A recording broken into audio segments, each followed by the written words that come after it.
اللهم صل على محمد وعلى آل محمد كما صليت على إبراهيم وعلى آل إبراهيم إنك حميد مجيد اللهم بارك على محمد وعلى آل محمد كما باركت على إبراهيم وعلى آل إبراهيم إنك حميد مجيد. آپ صلی اللہ علیہ وسلم کی پیدائش کے دن اور مہینے کا تعلق ہے، اس پہ پوری امت کا اجماع ہے. اہل سنت کہلوانے والے تینوں گروہ، بریلوی، دیوبندی اور اہل حدیث اور اہل تشیع، اس پر متفق ہیں کہ نبی صلی اللہ علیہ وآلہ وسلم کی پیدائش کا دن سوموار ہے، اور سینکڑوں احادیث اس پر گواہ ہیں، وہ انشاءاللہ درس کے دوران آتی چلی جائیں گی. پیدائش کا دن سوموار ہے اور پیدائش کا مہینہ ربیع الاول ہے، اس پہ تو کوئی اختلاف نہیں ہے. اب رہا مسئلہ ڈیٹ کا کہ وہ تاریخ کون سی تھی ربیع الاول کی، تو اس پر اختلاف امت کے اندر آیا، اور وہ اختلاف آیا تاریخ کی کتابوں کی وجہ سے. ادروائز جو حدیث کی کتابیں ہیں اس ٹاپک کے اوپر، ان کتابوں کے اندر جو صحیح سند کے ساتھ چیز موجود ہے اس میں کوئی ایمبیگوٹی نہیں ہے.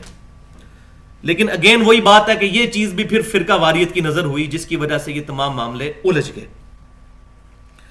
اللہ تعالیٰ کی کروڑوں رحمتیں ہوں ہمارے محدثین رحمہم اللہ پر، انہوں نے نبی صلی اللہ علیہ وسلم سے ریلیٹڈ ٹائنیس ڈیٹیل تک چیزیں جمع فرمائی، اور خصوصاً آپ صلی اللہ علیہ وسلم کی پرسنالٹی کے بارے میں جتنی حدیث کی کتابیں لکھی گئی ہیں، ان میں سب سے مشہور کتاب جس کو سب سے زیادہ شہرت حاصل ہوئی وہ ہے دلائل النبوہ، جو 5ویں صدی ہجری کے اندر ایک بہت بڑے محدث گزرے ہیں، جو اہل سنت میں متفق علیہ ثقہ جو ہیں محدث ہیں، امام حافظ ابو بکر احمد بن حسین البہیکی رحمت اللہ علیہ، المتوفى 458 ہجری. آج سے تقریباً سمجھیں 1000 سال پہلے انہوں نے یہ کتاب لکھی، جس میں سند کے ساتھ حدیثیں اور نبی صلی اللہ علیہ وسلم کی احادیث کے ساتھ ساتھ صحابہ اور تابعین کے اقوال بھی جمع فرمائے، جن کی ٹوٹل تعداد جو ہے وہ 3286 ہے.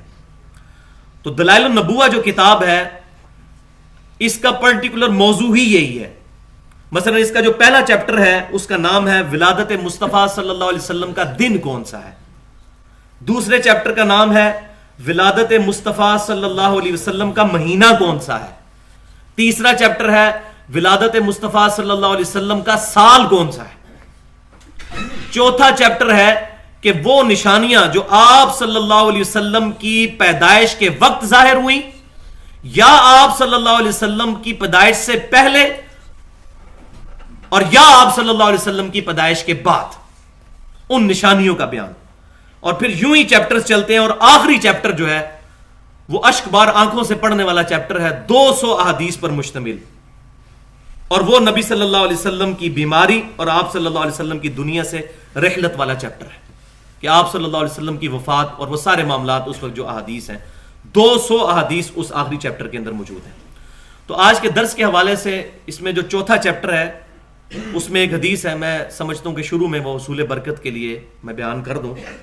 جو چوتھا چیپٹر میں نے بتایا کہ ان نشانیوں کا ظہور جو آپ صلی اللہ علیہ وسلم کی پیدائش کے وقت ظاہر ہوئیں یا آپ صلی اللہ علیہ وسلم سے پہلے یا بعد میں. تو اس میں ایک بڑی زبردست حدیث مبارکہ ہے، اور یہ حدیث جو ہے وہ مسند امام احمد میں بھی جلد 4 صفحہ 128 پر 17,203 نمبر حدیث ہے. 17,203 نمبر حدیث. اور یہ حدیث جو ہے ترمذی میں بھی موجود ہے، اس کا کچھ حصہ کتاب الفضائل چیپٹر کے اندر 3609 نمبر حدیث جو میں بیان کرنے لگا ہوں. دلائل النبوہ میں تو ہے ہی ہے، مسند امام احمد اور ترمذی میں بھی موجود ہے. اور اس حدیث کو محدث اعظم سعودی عرب شیخ ناصر الدین البانی صاحب بھی صحیح کہتے ہیں، اور شیخ زبیر علی زئی صاحب بھی صحیح کہتے ہیں. مشکات المصابیح کے اندر بھی یہ موجود ہے، اس کی تحقیق کے دوران انہوں نے اس پر صحت کا حکم لگایا ہے. ارباز بن ساریہ رضی اللہ تعالیٰ عنہ کہتے ہیں، یہ مشہور صحابی ہیں، یہ وہی صحابی ہیں جن سے وہ مشہور زمانہ حدیث ہے علیکم بسنتی وسنت الخلفاء الراشدین المہدیین. یہ وہ صحابی ہیں. وہ روایت کرتے ہیں کہ آپ صلی اللہ علیہ وسلم نے فرمایا میں اللہ کے حضور اس وقت بھی خاتم النبیین لکھا ہوا تھا جب آدم علیہ السلام ابھی روح اور مٹی کے درمیان تھے، یعنی ابھی ان کی پیدائش نہیں ہوئی تھی، میں اس وقت بھی اللہ کے حضور خاتم النبیین لکھا ہوا تھا۔ اور میں تمہیں اپنے بارے میں بتاتا ہوں، میں ابراہیم علیہ السلام کی دعا ہوں، میں عیسیٰ علیہ السلام کی بشارت ہوں، میں اپنی والدہ کا وہ خواب ہوں جو انہوں نے میری پیدائش سے پہلے دیکھا کہ ان کے جسم سے ایک نور نکلا اور اس نور کی وجہ سے شام کے محلات روشن ہو گئے۔ اور یہ آپ صلی اللہ علیہ وسلم کا نور ہدایت جو کہ بالآخر شام میں بھی جو کفر اور شرک کی گھٹائیں چھائی ہوئی تھی اس کو دور کر دیا۔ تو یہاں نور سے مراد نور ہدایت ہے، یہ ہمارا اپنا ذاتی خیال نہیں ہے، یہ ہمارے سلف کا منہج ہے۔ اور وہ کیسے؟ نور ہدایت ہونے پر تو پوری امت کا اجماع ہے، اہل سنت کہلوانے والے تینوں گروہ، بریلوی، دیوبندی اور اہل حدیث اور اہل تشیع بھی اس پر متفق ہیں کہ قرآن پاک کی جو شروع میں تفاسیر لکھی گئیں ان میں ٹاپ آف دا لسٹ جو تفسیر ہے وہ تفسیر ہے ابن جریر رحمت اللہ علیہ کی تفسیر تبری، المتوفا 310 ہجری، یعنی یہ پہلے 300 سال کے اسلاف میں آتے ہیں۔ تو انہوں نے جو آیت ہے سورۃ المائدہ کی آیت نمبر 15، بسم اللہ الرحمن الرحیم، قد جاءکم من اللہ نور وکتاب مبین، وکتاب مبین، تحقیق تمہارے پاس اللہ تعالیٰ کی طرف سے آ گیا ایک نور اور ایک روشن کتاب۔ اس کی تفسیر میں امام تبری رحمت اللہ علیہ نے لکھا ہے کہ اس نور سے مراد امام کائنات سید الاولین والآخرین شفیع المذنبین رحمت للعالمین سیدنا و مولانا امام اعظم محمد رسول اللہ صلی اللہ علیہ وسلم کا نور ہدایت ہے، نور ہدایت جس سے شرک کی گھٹائیں چھٹ گئیں۔ تو نور ہدایت والا مسئلہ جو ہے اس پر ہے اتفاق، باقی پوری امت کا اتفاق ہے، اہل سنت کے تینوں گروہ، بریلوی، دیوبندی، اہل حدیث اور اہل تشیع، کہ نبی صلی اللہ علیہ وسلم مخلوق ہونے میں بشر تھے، صفت بشریت میں ہم آپ صلی اللہ علیہ وسلم کی طرح ہیں، لیکن کمالات بشریت میں کسی شخص کو اس پوری کائنات میں آپ صلی اللہ علیہ وسلم کے ساتھ کوئی نسبت ہی نہیں ہے۔ اگر میں فی البدی صرف صحیح بخاری اور صحیح مسلم سے احادیث بیان کرنی شروع کروں جو مجھے زبانی یاد ہے، پوری رات گزر جائے گی صرف بخاری اور مسلم سے، آپ صلی اللہ علیہ وسلم کے مبارک ہاتھوں کے بارے میں، آپ صلی اللہ علیہ وسلم کی مبارک آنکھوں کے بارے میں، آپ صلی اللہ علیہ وسلم کے مبارک لعاب دہن کے بارے میں، آپ صلی اللہ علیہ وسلم کے پسینہ مبارک کے بارے میں، آپ صلی اللہ علیہ وسلم کے کرتا مبارک کے بارے میں، آپ صلی اللہ علیہ وسلم کے ایک ایک عضو کے بارے میں جو اس سے معجزات ظاہر ہوئے، انسان کی عقل دنگ رہ جاتی ہے۔ بخاری اور مسلم میں درجنوں حدیثیں موجود ہیں۔ تو کمالات کے اعتبار سے نہیں بات ہو رہی، کمالات میں وہ افضل البشر ہے، بلکہ بشریت کو ناز ہے ان پر، الحمدللہ، اور اس پر کسی کا اختلاف نہیں ہے۔ بلکہ یہ بھی بہت بڑے بریلوی عالم ہیں، انہوں نے تو اپنی کتاب میں لکھا ہے کہ اللہ کی لعنت ہو جھوٹوں پر جن لوگوں نے ہم پر یہ بلیم لگایا کہ ہم یہ کہتے ہیں کہ نبی صلی اللہ علیہ وسلم انسان نہیں ہے، جو نبی صلی اللہ علیہ وسلم کو بشر نہ مانے وہ کافر ہے۔ یہ متفقہ مسئلہ ہے، لیکن مسئلہ وہی ہے کہ یہ ساری چیزیں فرقہ واریت کی نظر ہوئی ہیں جس کا خمیازہ ہمیں آج بھگتنا پڑ رہا ہے۔ فرقوں سے باہر نکلیں گے تو اسلام بچے گا، ورنہ اسلام جمع فرقہ برابر ہے زیرو۔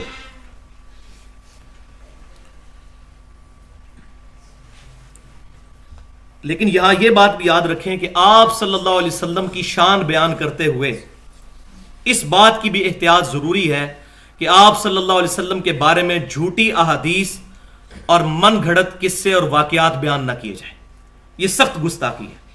ہمارے نبی صلی اللہ علیہ وسلم ان جھوٹی روایتوں کے محتاج نہیں ہیں۔ الحمدللہ قرآن پاک میں اور ہزاروں احادیث کے اندر آپ صلی اللہ علیہ وسلم کے اتنے فضائل موجود ہیں کہ آپ صلی اللہ علیہ وسلم کے فضائل کو ان جھوٹے قصے کہانیوں کی ضرورت نہیں ہے۔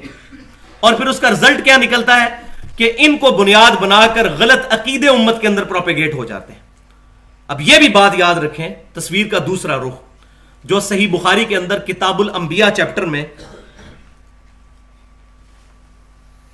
3445 نمبر حدیث ہے، کہ امام کائنات صلی اللہ علیہ وآلہ وسلم نے فرمایا دیکھنا میری شان کو اس طرح مت بڑھا دینا جس طرح نصارہ یعنی عیسائیوں نے اپنے نبی کی شان کو بلند کر دیا تھا. میں اللہ کا بندہ ہوں, مجھے اللہ کا بندہ اور اس کا رسول ہی کہنا. عبدہ ورسولہ صلی اللہ علیہ وآلہ وسلم. دیکھیں آپ صلی اللہ علیہ وسلم کو کتنی ٹینشن ہے اس مسئلے میں. مثال کے طور پر صرف میں ایک مثال جو آپ صلی اللہ علیہ وسلم کی مبارک زندگی میں ایک بہت اہم واقعہ ہو گیا وہ پیش کرتا ہوں. مسند امام احمد کے اندر صحیح سند کے ساتھ 3247 نمبر حدیث ہے, جلد 1 صفحہ 347 پر, کہ ایک صحابی نبی صلی اللہ علیہ وسلم کی خدمت میں حاضر ہوئے. انہوں نے کہا یا رسول اللہ صلی اللہ علیہ وسلم ما شاء اللہ وشئتا, جو اللہ چاہیں اور جو آپ چاہیں. تو آپ صلی اللہ علیہ وسلم جلال میں آئے اور فرمایا جعلتنی للہ عدلا, تو نے مجھے اللہ کے مقابلے پر کھڑا کر دیا ہے. قل بل ما شاء اللہ وحدہ, بلکہ یہ کہو کہ جو اکیلا اللہ چاہے. اب مجھے بتائیں اس صحابی نے کیا رسول اللہ صلی اللہ علیہ وسلم کو اللہ سمجھ کے یہ کہا تھا, اللہ کا بندہ سمجھ کے ہی کہا تھا؟ تو حضور صلی اللہ علیہ وسلم نے کیوں نہیں فرما دیا کہ نہیں مستقل بذات والا عقیدہ اور محدود اور یہ تمام چیزیں رکھ کے کہو, ویسے نہ کہو. آپ نے کیٹاگوریکل ڈینائی کر دیا کہ یہ نہیں کہنا جو اللہ چاہے اور جو اس کا رسول چاہے. تقدیر کے معاملات نہ میری طرف منسوب کرو. تو یہ آپ صلی اللہ علیہ وسلم کی احتیاط, یہ ایک مثال ہے, لیکن اس پہ گفتگو کی جائے تو بہت زیادہ مثالیں موجود ہیں.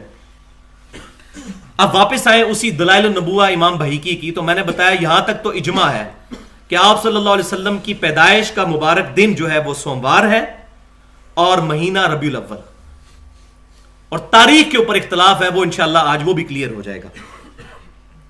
تو وہی جو دلائل النبوہ ہے امام بہیقی رحمۃ اللہ علیہ کی, اس میں جو پہلا چیپٹر ہے جس کا نام ہے کہ نبی صلی اللہ علیہ وسلم کی پیدائش کس دن ہوئی, اس چیپٹر کے اندر پہلی 2 حدیثیں امام بہیقی رحمۃ اللہ علیہ وہی لے کے آئے ہیں جو صحیح مسلم میں کتاب الصیام چیپٹر میں 2750 نمبر حدیث ہے, کہ نبی صلی اللہ علیہ وسلم پیر کا روزہ رکھا کرتے تھے.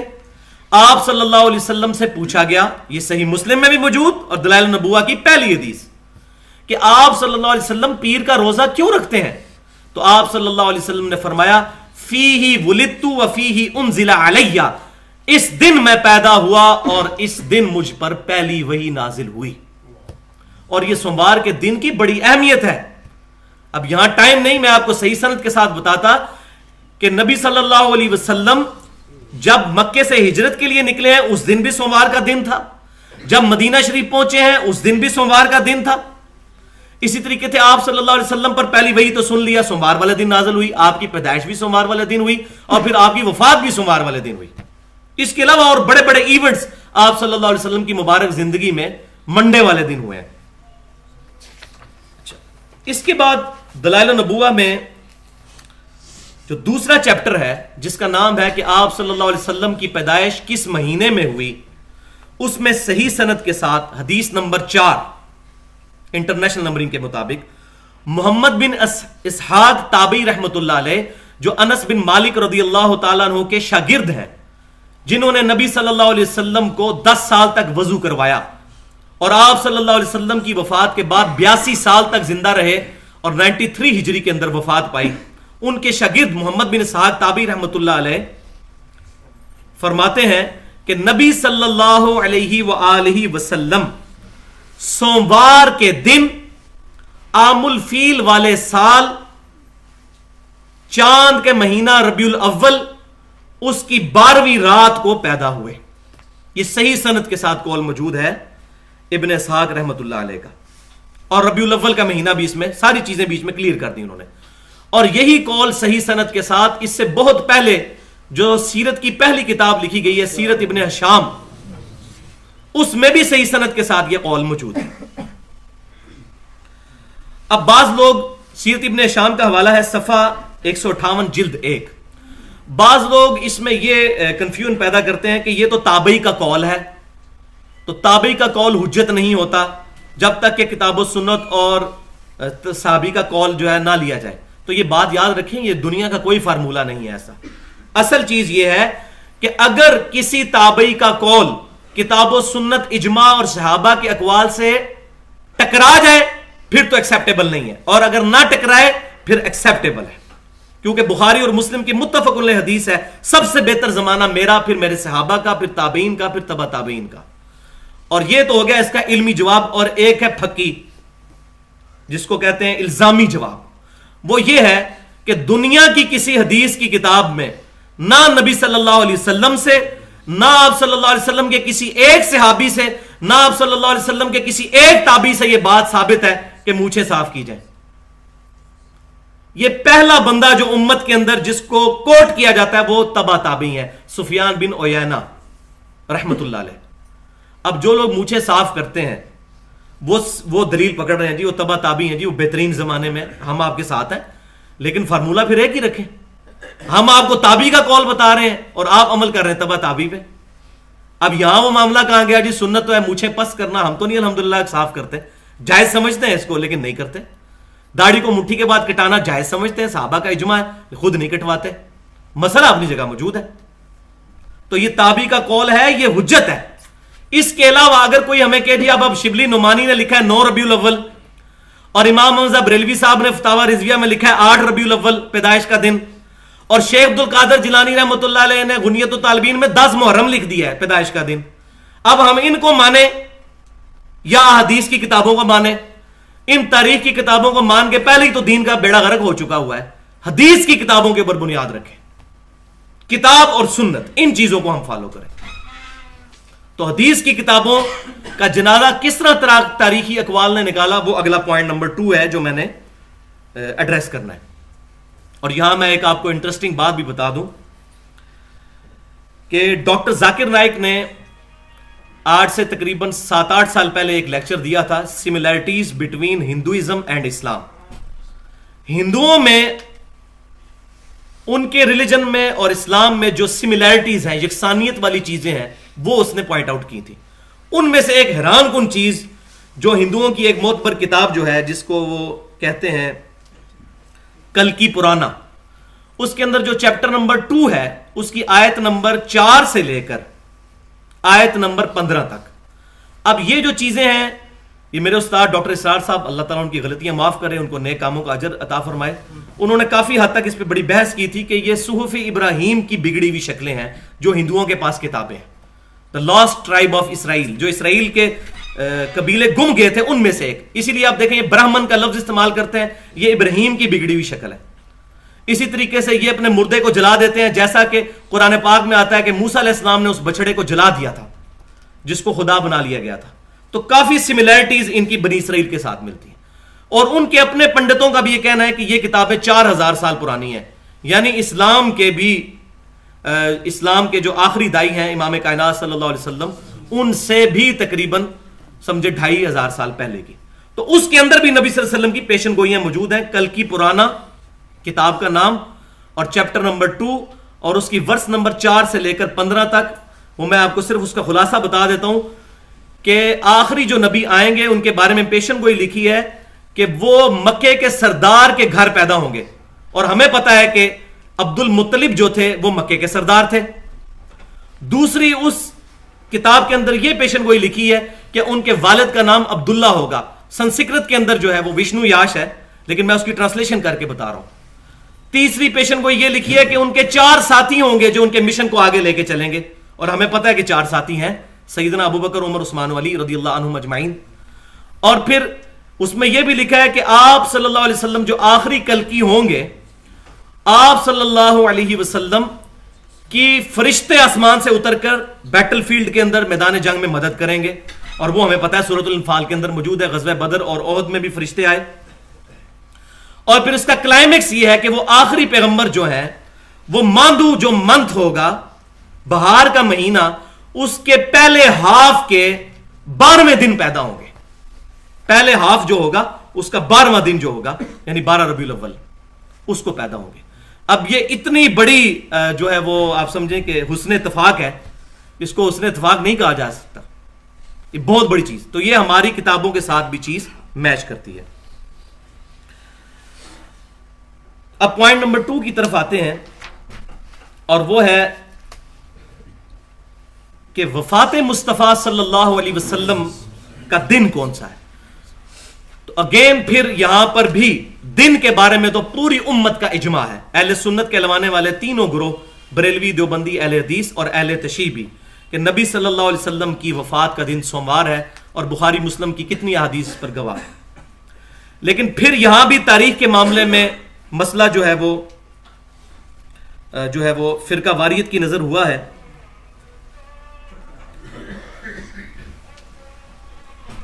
وفات والا جو معاملہ ہے اس کے بارے میں میں نے بتایا کہ دلائل النبوہ امام بہیقی کی جو کتاب ہے اس کے آخری چیپٹر میں 200 احادیث صرف آپ صلی اللہ علیہ وسلم کی وفات کے بارے میں اور آپ صلی اللہ علیہ وسلم کے ان بیماری کے ایام میں جو آپ کے فرامین ہیں اس پر مشتمل ہے.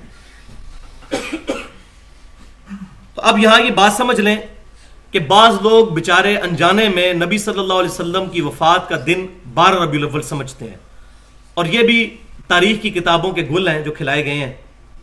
اس کی وجہ سے امت کو فرقہ واریت کی آڑ میں یہ خمیازہ بھگتنا پڑ رہا ہے، اور کہا جاتا ہے جی 12 وفات کا دن ہے. وہ آگے میں انشاءاللہ بتاؤں گا بھی اس کی وجہ سے کتنی ایگزیجریشن پھر کی جاتی ہے دونوں طرف سے. تو 12 ربیع الاول وفات کا دن نہیں ہے. اگر ہم اس کو آپ صلی اللہ علیہ وسلم کی وفات کا دن مانیں تو صحیح بخاری اور مسلم کی کتنی احادیث کا انکار لازم آ جائے گا. وہ میں چھوٹی سی چیز ہے وہ آپ کو سمجھا دیتا ہوں کہ دیکھیں رسول اللہ صلی اللہ علیہ وسلم نے اپنا جو آخری حج فرمایا ہے جس کو ہم حجۃ الوداع کہتے ہیں وہ 10 ہجری میں فرمایا ہے، اور یوم عرفہ والے دن 9 ذی الحجہ کو جمعے کے دن آپ صلی اللہ علیہ وسلم نے اپنا آخری خطبہ دیا ہے حج کا 10 ہجری کے اندر. اس کے بعد ذی الحجہ کے بعد آیا محرم، پھر سفر، اور پھر ربیع الاول، اور ربیع الاول میں نبی صلی اللہ علیہ وسلم کی وفات ہو گئی. اس پہ بھی اجماع ہے پوری امت کا کہ آپ صلی اللہ علیہ وسلم کی وفات ربیع الاول پہ ہوئی ہے، اور اس پہ احادیث بھی موجود ہے. دلائل النبوہ امام بہیقی کی اس کے اندر موجود ہے. لیکن دن وہاں بھی مینشن کوئی نہیں ہے، دن کہیں مینشن نہیں ہے. یہ صرف فرقہ واریت کی نظر ہوا ہے کہ دن پروپیگیٹ کرنا شروع کیا جی 12 وفات ہے اس دن تو غم منانا چاہیے، خوشی نہیں منانی چاہیے. یہ ایک لانا معاملہ ہے. کسی کو غیر شرعی حرکات سے روکنے کا یہ غیر علمی طریقہ ہے، یہ بالکل غیر علمی طریقہ ہے. پازیٹیولی چیزوں کو ایڈریس کرنا چاہیے. تو آپ صلی اللہ علیہ وسلم کا جو آخری حجۃ الوداع کا خطبہ ہے وہ 9 ذی الحجہ 10 ہجری کے اندر جمعے کے دن ہوا. اس کے ثبوت پر یہ حدیث سن لیں. صحیح بخاری کے کتاب الایمان چیپٹر میں 45 نمبر حدیث، اور صحیح مسلم کے کتاب التفسیر چیپٹر میں 7527 نمبر حدیث. ایک یہودی سیدنا امیر المؤمنین عمر فاروق رضی اللہ تعالیٰ عنہ کی خدمت میں حاضر ہوا اور کہنے لگا کہ اے مسلمانوں کے امیر، آپ کی اس کتاب کے اندر ایک آیت ایسی ہے کہ اگر ہم یہودیوں پر نازل ہوتی ہم اس دن کو عید کے طور پر مناتے. تو آپ نے پوچھا وہ کون سی آیت ہے؟ تو وہ کہنے لگا کہ وہ آیت سورۃ المائدہ کی آیت نمبر 3، الیوم اکملت لکم دینکم واتممت علیکم نعمتی ورضیت لکم الاسلام دینا. آج کے دن ہم نے تمہارے لیے تمہارا دین مکمل کر دیا، تم پر اپنی رحم نعمت تمام فرما دی، اور اسلام کو ایز اے ریلیجن تمہارے لیے پسند کیا. تو سیدنا عمر نے بڑا انٹلیکچوئل جواب دیا. تو آپ رضی اللہ تعالیٰ نے فرمایا کہ ہمیں پتہ ہے اس دن کا، یہ آیت جس دن نازل ہوئی وہ دن جمعے کا ہی تو دن تھا، یعنی عید کا دن، اور آپ صلی اللہ علیہ وسلم میدان عرفات میں تھے اور یوم عرفہ کا دن تھا. یہ آپ رضی اللہ تعالیٰ نے اس کو جواب دیا. اور جامع ترمذی میں پھر آتا ہے کہ سیدنا ابن عباس رضی اللہ تعالیٰ عنہ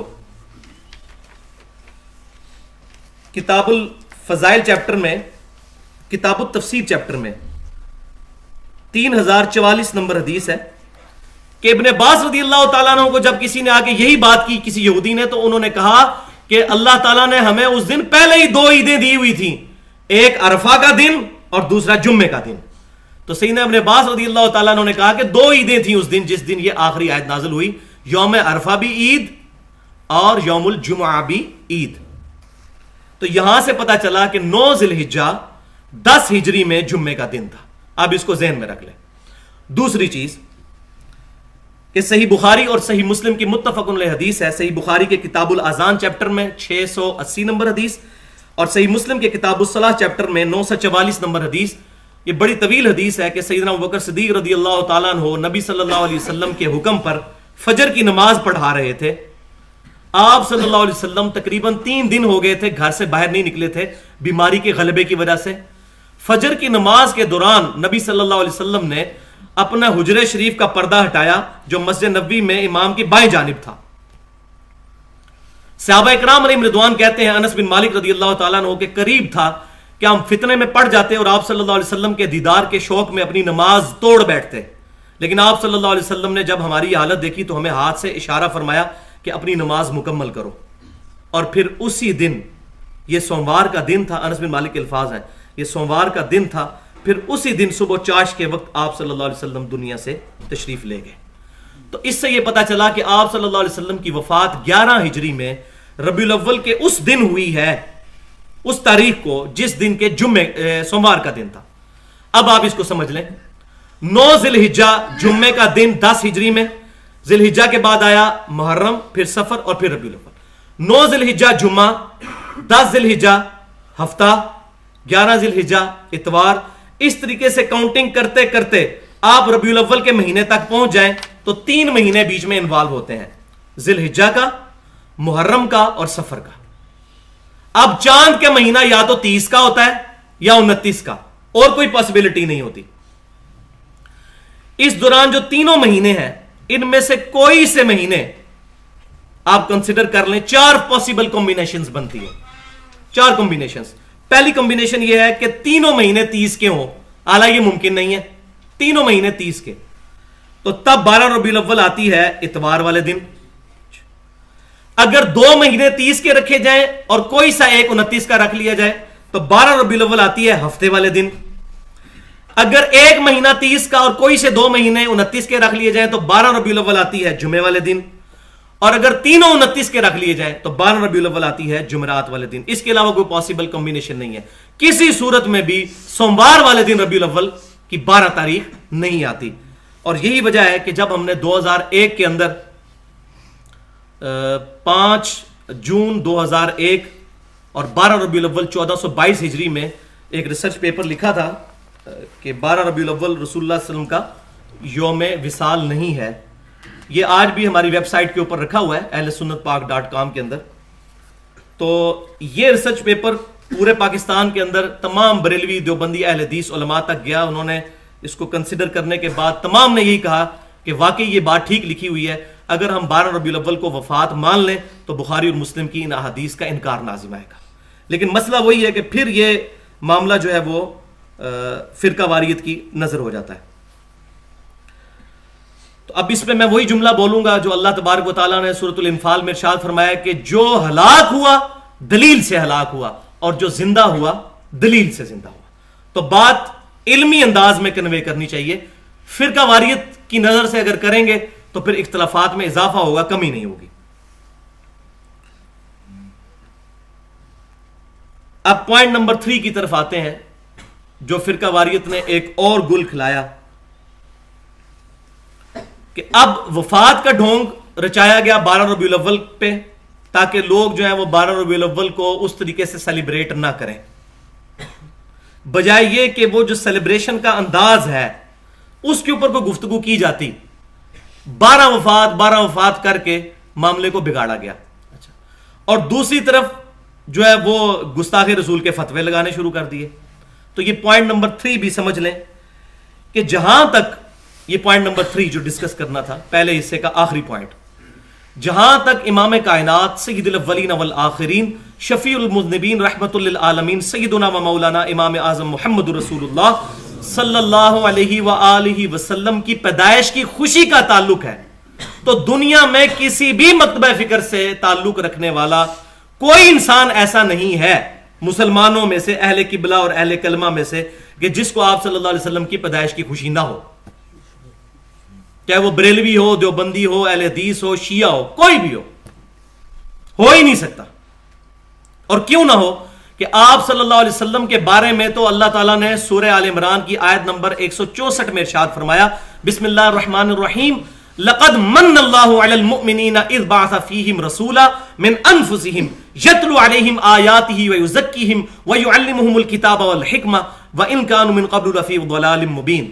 بے شک اللہ تعالیٰ کا احسان ہوا ہے مومنوں پر کہ انہی میں سے ایک رسول کو اٹھایا جو ان پر اللہ کی آیات پڑھتے ہیں، ان کا تزکیہ کرتے ہیں، ان کو کتاب و حکمت سکھاتے ہیں، کتاب و سنت کی تعلیم دیتے ہیں، اور بے شک اس سے پہلے وہ لوگ کھلی گمراہی میں سے. کون؟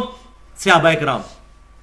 صحابہ کرام کتاب و سنت کے آنے سے پہلے کھلی گمراہی میں تھے، اور ہم کتاب و سنت کے آنے کے بعد بھی کھلی گمراہی میں ہیں، کیونکہ ہم پڑھتے ہی کوئی نہیں. ہمیں کہاں سے ہدایت ملنی ہے؟ صحابہ کرام کو بھی گمراہی سے ہدایت اس کتاب کی وجہ سے ملی، سنت کی وجہ سے ملی. ہمیں بھی اسی صورت میں ہدایت ملے گی جب ہم خود اس کو سٹڈی کریں گے، کتاب و سنت کی تعلیمات کو. اب یہاں یہ بھی بات یاد رکھیں کہ یہ اللہ تعالیٰ نے فرمایا کہ میرا احسان ہے مومنین پر. تو مومنین پر دو بڑے احسان، رسول اللہ صلی اللہ علیہ وسلم کی مبارک ذات، اور دوسرا یہ اللہ کی کتاب، جس کو اللہ تبارک و تعالی نے سورہ الصف کی آیت نمبر 9 میں ارشاد فرمایا. بسم اللہ الرحمن الرحیم. هو الذی ارسل رسولہ بالہدی ودین الحق لیظہرہ علی الدین کلہ ولو کرہ المشرکون. وہی اللہ ہے جس نے اپنے رسول کو الہدا، ہدی للمتقین، قرآن اور دین حق کے ساتھ مبعوث فرمایا تاکہ اس دین کو تمام ادیان پر غالب کر دے، چاہے مشرک اس بات کا برا مان جائیں. اللہ تعالیٰ نے اس دین کو غالب فرمانا ہے انشاءاللہ. اب اس قرآن پاک اور نبی صلی اللہ علیہ وسلم کی جو نعمت ہے، اس پر شکر کے بارے میں بھی قرآن پاک میں حکم فرمایا گیا. قرآن پاک کے بارے میں تو پرٹیکولر تعویل خاص کے اعتبار سے یہ آیات ہے. کون سی؟ سورہ یونس کی آیت نمبر 57 اور 58. بسم اللہ الرحمن الرحیم. یا ایھا الناس قد جاءتکم موعظۃ من ربکم وشفاء لما فی الصدور وہدی ورحمۃ للمؤمنین. اے انسانوں، بے شک تمہارے پاس آ گیا اللہ تعالیٰ کی طرف سے ایک واعظ و نصیحت والی چیز، یہ واعظ والی چیز، اور تمہارے رب کی طرف سے تمہارے دلوں کی بیماریوں کی شفا، سب سے بڑی بیماری شرک، اور ہدایت، اور مومنین کے لیے رحمت. اور ساتھ ہی فرمایا قل بفضل اللہ وبرحمتہ فبذلک فلیفرحوا. اے محبوب صلی اللہ علیہ وسلم آپ فرما دیجئے کہ اب اس نعمت قرآن ملنے پر، اللہ کے اس فضل پر اور اس کی رحمت پر، فلیفرحوا، خوب خوشیاں مناؤ. ہوا خیر مما یجمعون، یہ تمہارے لیے اس سے بہتر ہے جو تم چھوٹی چھوٹی خوشیاں سمیٹتے پھرتے ہو، چیزیں جمع کر کے بیٹھتے ہو، اس سے بہتر ہے کہ جشن قرآن مناؤ. یہ تعویل خاص کے اعتبار سے تو قرآن پاک کے بارے میں ہے، لیکن تعویل عام کے اعتبار سے اب ہم اس غلط فرقے کی طرح بات نہیں کرتے جو کہتے ہیں یہ آیات بتوں کے بارے میں نازل ہوئی ہیں. قرآن پاک کا فتویٰ جسے فٹ اس کو گفٹ. یہ بھی یہودیوں کے بارے میں آیا کہ جس نے ایک انسان کو قتل کیا اس نے پوری انسانیت کو قتل کیا، سورۃ المائدہ میں، کہ ہم نے یہودیوں پہ یہ بات کی تھی. اب یہ یہودیوں کے بارے میں آیا تو ہمارے لیے تو نہ ہوئی ہم جتنے مرضی قتل کریں. تو قرآن پاک معاذ اللہ استغفر اللہ، قرآن پاک رولز ہیں، جسے فٹ اس کو گفٹ. یہ نہیں ہے کہ کافر کرے گا تو وہ جرم اور مسلمان کرے گا تو جائز ہے، مسلمان کرے گا تو اس سے بڑا جرم. تو تعویل عام کے اعتبار سے نبی صلی اللہ علیہ وسلم کی پیدائش کی خوشی بھی منائی جائے. تو اس میں ایک عقلی بات جو درس کے دوسرے حصے میں آ جائے گی وہ تو یہ ہے کہ آپ صلی اللہ علیہ وسلم کی دنیا میں تشریف آوری اور اس قرآن پاک ملنے پر سب سے بڑی پریکٹیکل جو خوشی منانے کا طریقہ ہے وہ یہ ہے کہ اس پر عمل کیا جائے. اس سے بڑی کوئی خوشی نہیں ہو سکتی. اب دوسرا طریقہ جو سنت سے شکرانے کے طور پر، عبادت کے طور پر ثابت ہے، جیسے عید کی نمازیں ہوتی ہیں شکرانے کے طور پر، اس طریقے سے اس کا شکر ادا کرنے کا طریقہ کیا ہے؟ صحیح مسلم میں کتاب الصیام چیپٹر میں 2750 نمبر حدیث ہے انٹرنیشنل نمبرنگ کے مطابق، جو میں پہلے بیان کر چکا کہ صحابہ کرام نے پوچھا یا رسول اللہ صلی اللہ علیہ وسلم آپ سوموار کا روزہ کیوں رکھتے ہیں؟ تو آپ صلی اللہ علیہ وسلم نے فرمایا فیہ ولدت وفیہ انزل علی، اس دن میں پیدا ہوا اور اس دن مجھ پر پہلی وحی نازل ہوئی. تو اس کے شکرانے پر آپ صلی اللہ علیہ وسلم سوموار کا، ہر سوموار کا روزہ رکھ کر سال میں 52 دفعہ میلاد مصطفیٰ صلی اللہ علیہ وسلم منایا کرتے تھے. یہ ہے اس کا طریقہ.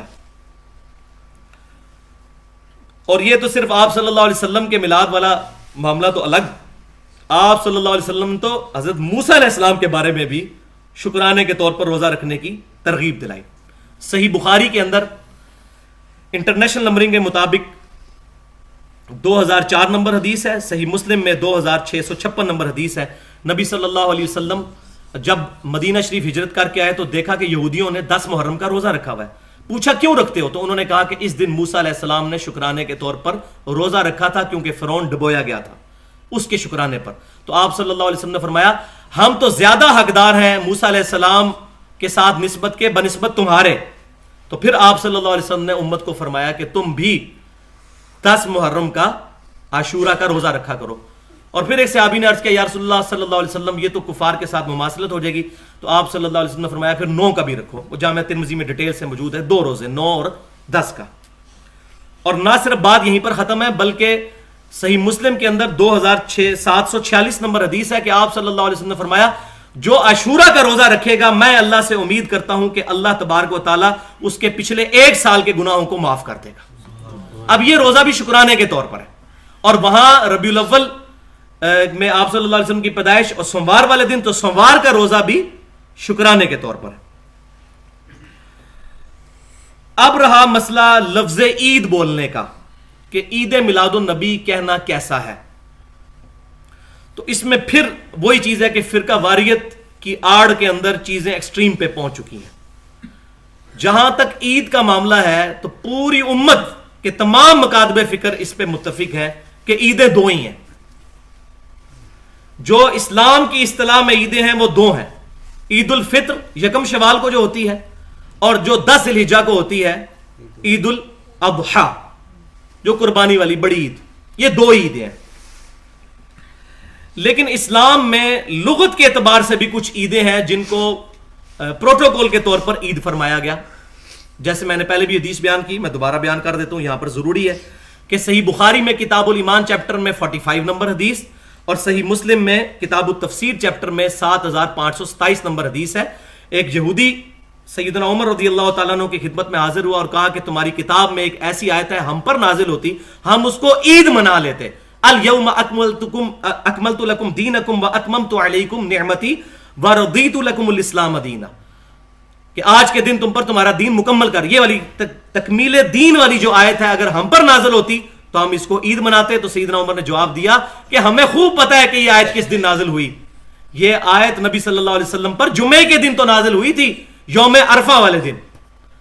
اور سیدنا ابن عباس رضی اللہ تعالیٰ عنہ سے جب یہودی نے یہ مسئلہ پوچھا اسی طرح تو سیدنا ابن عباس رضی اللہ تعالیٰ عنہ کی جامعہ ترمذی میں 3044 نمبر حدیث ہے کتاب التفسیر چیپٹر میں انہوں نے فرمایا اللہ نے ہمیں اس دن پہلے ہی 2 عیدیں دی تھیں. ایک یوم عرفہ اور دوسری جمعے کا دن. تو 52 جمعے بھی سال میں آتے ہیں یہ بھی عید ہے یوم عرفہ بھی عید ہے. لیکن یہ عیدیں جو ہیں یہ لغت کے اعتبار سے عیدیں ہیں. عید کہتے ہیں بار بار آنے والا دن لوٹ کر آنے والا دن. لیکن جو شریعت کی اصطلاح میں عیدیں ہیں وہ 2 ہی رہیں گی. اب اس کو میں مزید پھر ایڈریس کرتا ہوں لیکن یہاں میں ایک بات عرض کر دوں کہ بعض لوگ پھر یہ کہتے ہیں کہ جی عید کے دن تو روزہ ہی نہیں ہوتا. تو یہ بھی ایک غلط سٹانس ہے کہ اگر کوئی بندہ عید والے دن روزہ رکھ لے تو روزہ نہیں ہوتا. وہ کون سی عید کا روزہ نہیں ہوتا؟ وہ صحیح بخاری اور صحیح مسلم کی متفق علیہ حدیث ہے کہ آپ صلی اللہ علیہ وسلم نے فرمایا لا صوم فی یومین 2 دنوں میں روزہ نہیں ہے. الفطر والاضحیٰ ایک یوم الفطر اور دوسرا بڑی عید والا دن. ان 2 میں نہیں ہے عید. عید والے دن روزہ نہیں ہے. باقی یوم عرفہ عید ہے اور یوم عرفہ کی فضیلت ہے روزے کی عید کے روزے کی فضیلت. صحیح مسلم میں انٹرنیشنل نمبر کے مطابق 2746 نمبر حدیث وہی عاشورہ والی جو فضیلت ہے وہی اسی حدیث میں آگے چل کے آتا ہے کہ جو کوئی شخص یوم عرفہ کا روزہ رکھ لے میں اللہ سے امید کرتا ہوں کہ اس کے 1 سال پہلے کے اور 1 سال آئندہ کے 2 سال کے گناہ اللہ تعالیٰ معاف کر دے گا. یوم عرفہ کا روزہ عید کا روزہ. لیکن یہ عید وہ والی نہیں. یہ عید لغت کے اعتبار سے جو عید ہے اصطلاح کے اعتبار سے. ان تمام چیزیں اب سننے کے بعد عام آدمی سوچتا ہے کہ جناب کدھر جائے کیا کرے. اب اتنے زیادہ دلائل موجود ہیں تو اس میں احتیاط کا تقاضا کیا ہونا چاہیے. تو دیکھیں میرا جو اپنا پوائنٹ آف ویو ہے وہ میں آپ کے سامنے رکھ دیتا ہوں, باقی اختلاف کی گنجائش ہے, جو اس سے کوئی رزلٹ نکالتا ہے وہ ضرور نکالے, لیکن میں اجتہاد والے معاملے میں کسی کے اوپر کوئی فتویٰ بازی نہیں کرتا. کہ دیکھیں یہ تمام دلائل جو مجھے پتا ہے یہ صحابہ کرام کو بھی پتا تھے, تابعین کو بھی پتا تھے, تبع تابعین کو, لیکن ان میں سے کسی نے بھی 12 ربیع الاول کے لیے عید میلاد النبی کا لفظ استعمال نہیں کیا. وہ ہم سے زیادہ نبی صلی اللہ علیہ وسلم سے محبت کرنے والے تھے, ہم سے زیادہ علم رکھنے والے تھے, انہوں نے استعمال نہیں کیا. اب جو لوگ استعمال کر رہے ہیں اتنے دلائل کو سامنے رکھتے ہوئے تو وہ اجتہاد کر رہے ہیں, لیکن مسئلہ وہی ہے کہ اہل سنت کا منہج یہ ہے کہ پہلے کتاب, پھر سنت, پھر اجماع اور پھر اجتہاد. اب یہاں معاملہ بالکل واضح موجود ہے کہ ایسا کوئی اجتہاد صحابہ تابعین تبع تابعین نے نہیں کیا, لہٰذا اس کے اوپر عید کا لفظ بولنے میں احتیاط کرنی چاہیے. جو بول رہے ہیں ان پہ ہم کو فتویٰ نہیں لگاتے. مسئلہ یہ ہے کہ مسئلہ اجتہادی ہے, فتوے سے ہم بچیں گے, ہم دونوں ایکسٹریمز پہ نہیں جائیں گے. دیکھیں ایک ایکسٹریم پر گئے ہیں وہ لوگ جنہوں نے اس کو عید ڈکلیئر کیا اور پھر اس کی بنیاد کے اوپر جو لوگ اس کو سیلیبریٹ نہیں کرتے ان کو گستاخ رسول ڈکلیئر کیا. دوسری ایکسٹریم پہ پھر وہ لوگ گئے جیسے امام ابن تیمیہ ہیں, انہوں نے اقتداء صراط مستقیم کے اندر لکھا کہ میلاد منانا اگرچہ بدعت ہے لیکن اس کے پیچھے جو نیت ہے اس پر ثواب ملے گا. ولیعوذ باللہ تعالی, ایک چیز کو آپ بدعت بھی کہیں اس پہ ثواب کی بشارت بھی سنائے, یہ بہت خطرناک بات ہے. تو ایک سٹانس اختیار کریں, بدعت کے اوپر تو بھائی بہت بڑا فتویٰ ہے, ثواب کی بشارت نہیں ہے.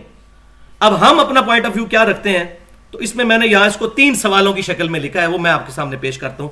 سوال نمبر 1 یہ ہے کہ اگر کوئی ہم سے پوچھتا ہے کہ آپ عید میلاد النبی کے اوپر عید کا لفظ بولنے پر بدعت کا فتویٰ کیوں نہیں لگاتے, تو اس کی وجہ یہ ہے کہ امام کائنات صلی اللہ علیہ وسلم کا جو خطبہ شروع ہوتا تھا, جو میں نے اپنے درس کے شروع میں پڑھا, صحیح مسلم میں کتاب الجمعہ چیپٹر میں انٹرنیشنل نمبر کے مطابق 2005 نمبر حدیث, اور سنن نسائی کے اندر ڈیٹیل کے ساتھ 1590 نمبر حدیث ہے خطبات والے چیپٹر میں, کہ آپ صلی اللہ علیہ وسلم فرماتے تھے کل بدعت ضلالہ وکل ضلالۃ فی النار, تمام بدعتیں گمراہیاں ہیں اور تمام گمراہیاں دوزخ میں لے جانے والی ہیں. اب کسی اہل قبلہ اہل کلمہ پر دوزخ کا فتویٰ ہم کیسے لگا دیں؟ ہاں یہ کہا جا سکتا ہے کہ اگر میں یہ کام کروں گا تو میں بدعتی ہو جاؤں گا, اس طرح کہا جا سکتا ہے, کسی کو نہ کہیں, کیونکہ فتویٰ یہ اہل سنت کا منہج نہیں ہے, یہ خوارج کا طریقہ ہے. اہل سنت ہمیشہ غلطیوں کو واضح کر کے معاملہ چھوڑ دیتے ہیں, آگے جس کو توفیق ہوگی وہ خود بخود ہی اس کو ایکسپٹ کر لے گا, جس کی قسمت میں ہدایت لکھی ہوگی. اچھا, سوال نمبر 2 کہ اگر منانا ثابت ہے, ثابت نہیں تو کیا حرج ہے؟ یہ بھی اکثر سوال ہوتا ہے, کیا حرج ہے اگر کوئی شخص 12 ربیع الاول کو اس طریقے سے جھنڈیاں اور جلوس یہ تمام چیزیں کرتا ہے, تو یہ منع بھی کہیں نہیں ہے, جب منع نہیں ہے تو آپ کیوں نہیں کرتے؟ تو اس کا جواب ہم یہ دیتے ہیں کہ اگر یہی قاعدہ بنا لیا جائے کہ جو چیز منع نہیں ہے وہ کر لی جائے, تو میں آپ کو چھوٹی سی بات صرف بتاتا ہوں. صحیح بخاری اور صحیح مسلم کی متفق علیہ حدیث ہے, صحیح بخاری کتاب الاذان چیپٹر میں 608 نمبر حدیث, صحیح مسلم کتاب الصلاۃ چیپٹر میں 859 نمبر حدیث, کہ جب اذان دی جاتی ہے تو اذان کی آواز سے شیطان کی ہوا خارج ہو جاتی ہے اور وہاں سے بھاگ جاتا ہے. تو کیا حرج ہے کہ ہم جنازے کی نماز اور عید کی نماز کی بھی اذان لے لیا کریں؟ یہ ہے علمی جواب, منطقی جواب, لاجیکل. کوئی بریلوی, دیوبندی, اہل حدیث, شیعہ یہ جرت ہی نہیں کرے گا. تو ہم کہتے ہیں بھائیو جرت کرو, اذان دینا کوئی برا کام ہے؟ اذان سے تو شیطان بھاگتا ہے. تو بعض لوگ تو شیطان کے ہتھے چڑھے ہوئے پڑھتے خالی عید کی نماز ہے, عید کی نماز کی تو 2 اذانیں ہونی چاہیے تاکہ شیطان بھاگے. وہ کہیں گے نہیں ثابت نہیں. تو ہم کہتے ہیں بھائی آپ نے خود فارمولہ بنایا ہے کہ ثابت نہیں تو کیا ہوا, منع تو کوئی نہیں, تو منع کہاں ہے اذان دینا؟ جنازے کی نماز کی اذان, عید کی نماز کی اذان ہمیں دکھائیں دنیا کی کس حدیث میں منع ہے؟ کوئی نہیں منع. کرتے کیوں نہیں؟ ثابت نہیں. تو بھائی ہم بھی تو یہی بات کر رہے ہیں کہ خالی یہ بات کر دینا کافی نہیں ہے. اب یہ ساری جو بیماریاں نا پبلک کی, مجھے اس لیے پتا ہے کہ میں خود 31 سال بریلوی رہا ہوں, مجھے پتا ہے کہ کیا جھوٹے اس طرح کے دعوے پروپیگیٹ کیے جاتے ہیں. میں دیوبندیوں کے ساتھ بھی رہا ہوں, اہل حدیثوں کے ساتھ بھی, شیعوں کے ساتھ بھی رہا ہوں, جنہوں پنجابی کہتے ہیں نا دائیاں کو ٹیڈ نہیں چھپے ہوتے. یہ کیا کیا طریقوں سے امت کو ورگلایا جاتا ہے.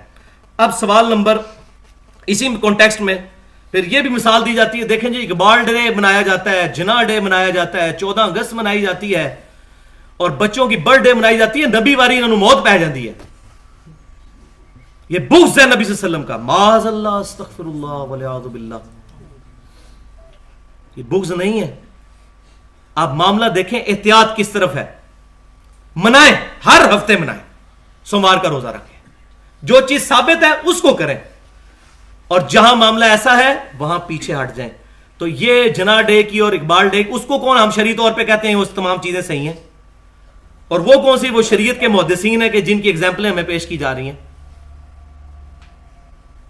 کیا ہم نبی صلی اللہ علیہ وسلم کو معاذ اللہ استغفر اللہ ان دنیا داروں کے پیچھے ہم جو ہے وہ ان کے ساتھ کمپیئر کریں گے, ان کو ان کے ساتھ اینالوجی بنائیں گے؟ ان کی یہ ظلم ہے. اس طریقے سے اینالوجیز نہیں بنائی جائیں گی. اور سوال نمبر 3 کہ جی پھر آپ ہر سال جو ہے وہ ربیع الاول جب یہ آتا ہے تو آپ ربیع الاول میں 12 ربیع الاول والے دن یہ تمام چیزیں ایکٹیویٹیز کیوں نہیں کرتے؟ تو یہ بات یاد رکھیں کہ 12 ربیع الاول کو سیلیبریٹ سارے کرتے ہیں. ربیع الاول کا مہینہ سیلیبریٹ ہوتا ہے, اس پہ امت کا اجماع ہے, کوئی اختلاف نہیں ہے. اہل سنت کے لوانے والے تینوں گروہ, بریلوی, دیوبندی, اہل حدیث اور اہل تشیع, سب کے سب نبی صلی اللہ علیہ وسلم کے ولادت کے مہینے کو سیلیبریٹ کرتے ہیں. پوری دنیا کے اندر سیرت النبی کانفرنسز نہیں ہوتی, فضائل مصطفیٰ صلی اللہ علیہ وسلم کانفرنسز نہیں ہوتی, آپ صلی اللہ علیہ وسلم کے واقعات نہیں سنائے جاتے, مختلف کانفرنسز ہوتی ہیں, تمام کرواتے ہیں, سب کے سب کرواتے ہیں. یہاں تک اجماع ہے اور اجماع حجت ہے. المستدرک للحاکم میں انٹرنیشنل نمبر کے مطابق 399 نمبر حدیث ہے کتاب العلم چیپٹر میں کہ میری امت کبھی بھی گمراہی پر جمع نہیں ہوگی. جب میری امت اتفاق کر لے گی نا تو اجماع حجت ہوگا. تو پوری امت نے اس پر تو اتفاق کیا ہے کہ ربیع الاول کے مہینے کو سیلیبریٹ کیا جائے اس طریقے سے کہ آپ صلی اللہ علیہ وسلم کے فضائل بیان کیے جائیں, آپ صلی اللہ علیہ وسلم کی محبت پہ درس دیا جائے, آپ صلی اللہ علیہ وسلم کے فضائل بیان کیے جائیں. لیکن باقی اگر کوئی ہمیں یہ کہے کہ یہ شرعی طریقے اڈاپٹ کیے جائیں کہ ڈھول ڈھمکے مارے جائیں, اسی طریقے کے ساتھ غیر شرعی حرکات کی جائیں, ہمیں تو خود پتہ ہے نا. اب یہ جہاں پر یہ تمام چراغاں ہوئے ہوتے ہیں وہاں بے پردہ عورتیں آتی ہیں اور وہاں آوارہ لڑکے آ کے ان کی ویڈیوز بھی بنا رہے ہوتے ہیں, حالانکہ اس کو تمام کنڈیم کرتے ہیں. خود بریلوی مکتبہ فکر کے علماء بھی اس کو کنڈیم کرتے ہیں کہ یہ چیزیں حرام ہیں. مجھے پتا ہے, میں رہا ہوں ان کے ساتھ, لیکن مسئلہ ہے کہ یہ بدعت ایسی پھیل چکی ہے اب ان کے قابو سے بھی باہر نکل گئی ہے. ان کی اپنی پبلک ان کی بات کو نہیں مانتی, ان کو خود خطرہ پڑ دیتا ہے ہمیں نہ کہیں گستاخ رسول کہہ دیں, سیدھی بات ہے. تو یہ ساری کی ساری چیزیں جو ہے وہ دین کا جنازہ نکل چکا ہے فرقہ واریت کی وجہ سے. تو اب یہ بات یاد رکھیں, اب یہ جو ایکسٹریمز ہیں اس معاملے میں,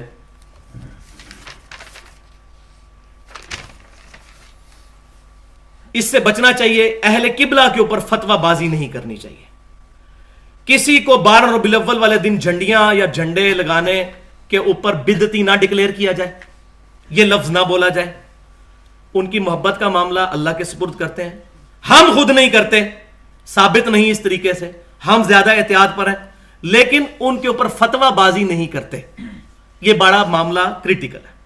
اور دوسری طرف اس ایکسٹریم پہ وہ لوگ کہ جو لوگ یہ کہتے ہیں کہ جی جو لوگ 12 ربیع الاول والے دن جھنڈے اور جلوس میں شامل نہیں ہو رہے یہ گستاخ رسول ہیں, اس سے بڑا دنیا کا کوئی الزام نہیں ہے. پھر ان کو وہ شعر سنائے جاتے ہیں, نثار تیری چہل پہل پر ہزاروں عیدیں ربیع الاول سوائے ابلیس کے جہاں میں سبھی تو خوشیاں منا رہے ہیں.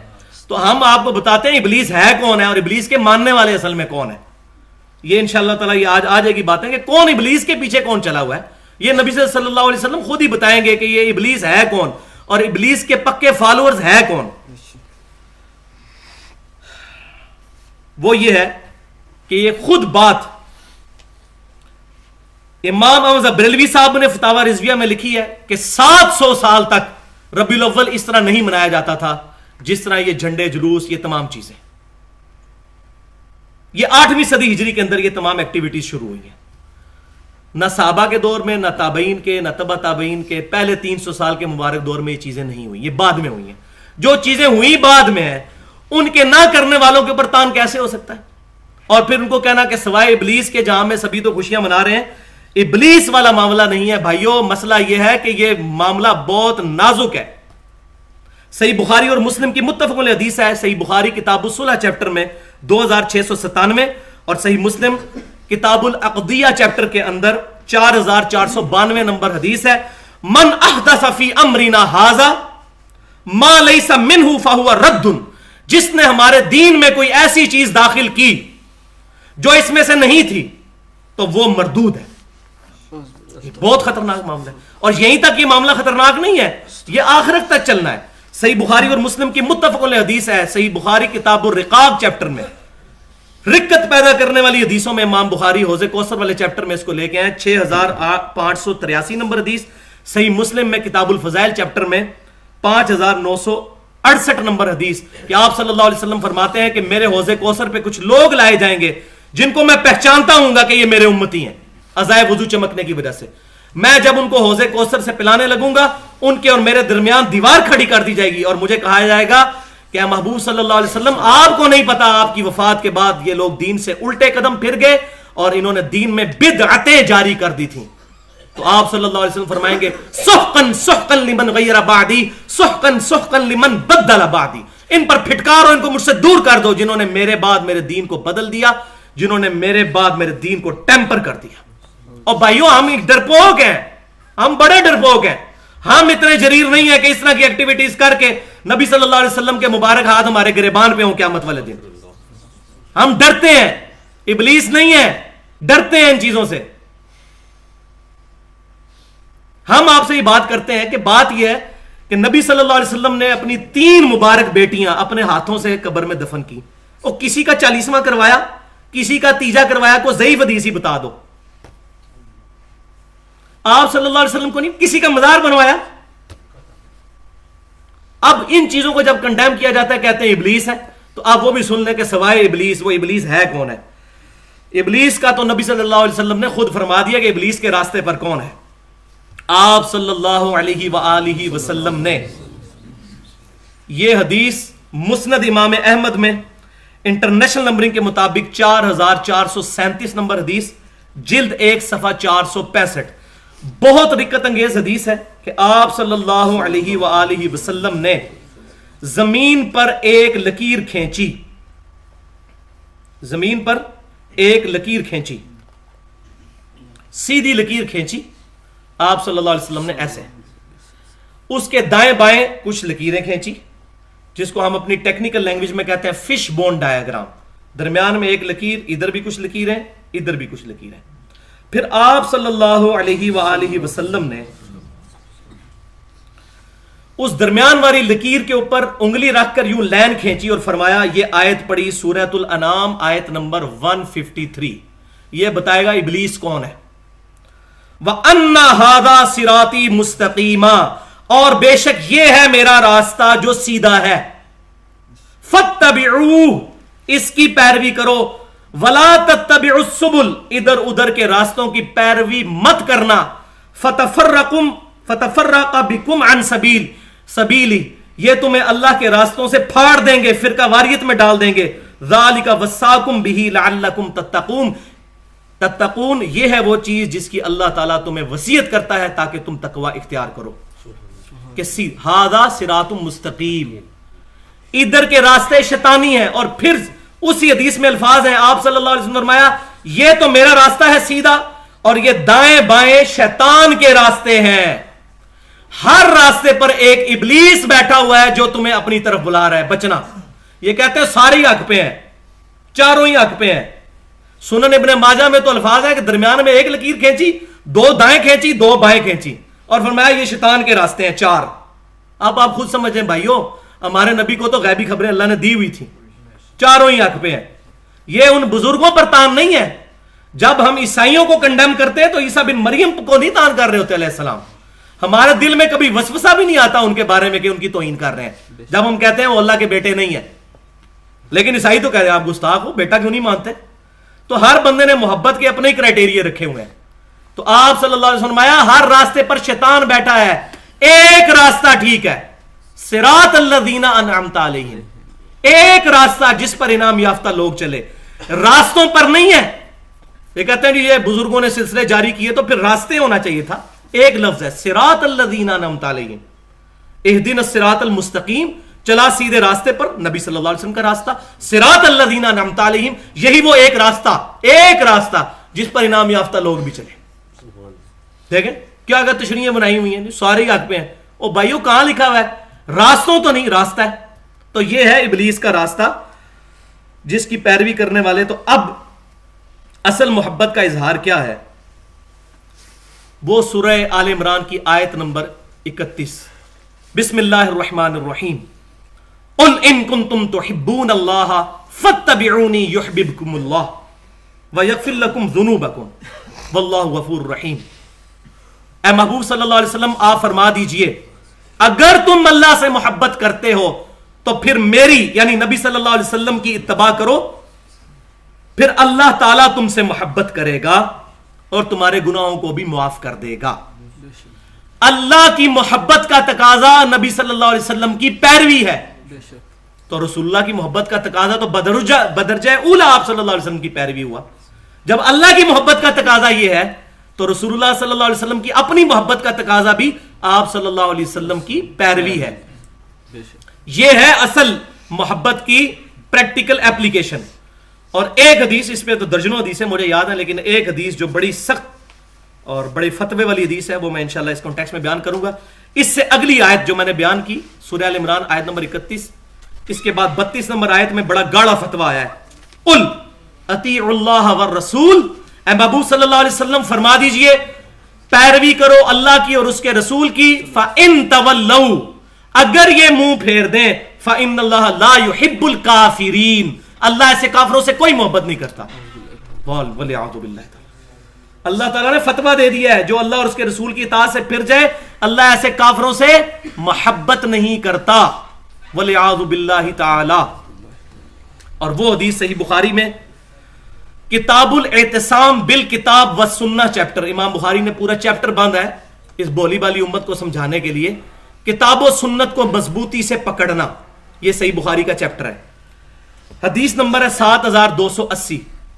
نبی صلی اللہ علیہ وسلم نے فرمایا میری پوری امت جنت میں جائے گی، میری پوری امت جنت میں جائے گی سوائے اس کے جس نے انکار کیا. اب کان کھڑے کر لیں جناب، آج نبی صلی اللہ علیہ وسلم کی پیدائش کی رات ہے اور اس پیدائش کی رات میں اگر ہمیں یہ بات بھی سمجھ آ جائے تو میں سمجھتا ہوں ہماری لائف ٹائم اچیومنٹ ہے. میری پوری امت جنت میں جائے گی سوائے اس کے جس نے انکار کیا. صحابہ کرام پریشان ہو گئے، یا رسول اللہ کس نے آپ کا انکار کیا صلی اللہ علیہ وسلم؟ آپ صلی اللہ علیہ وسلم نے فرمایا جس نے میرا حکم مانا وہ جنت میں جائے گا اور جس نے میری نافرمانی کی اس نے میرا انکار کیا. یہ الفاظ ذرا سنیں، ادھر یہ نہیں کہا دوزخ میں جائے گا. جس نے میری نافرمانی کی اس نے میرا انکار کیا.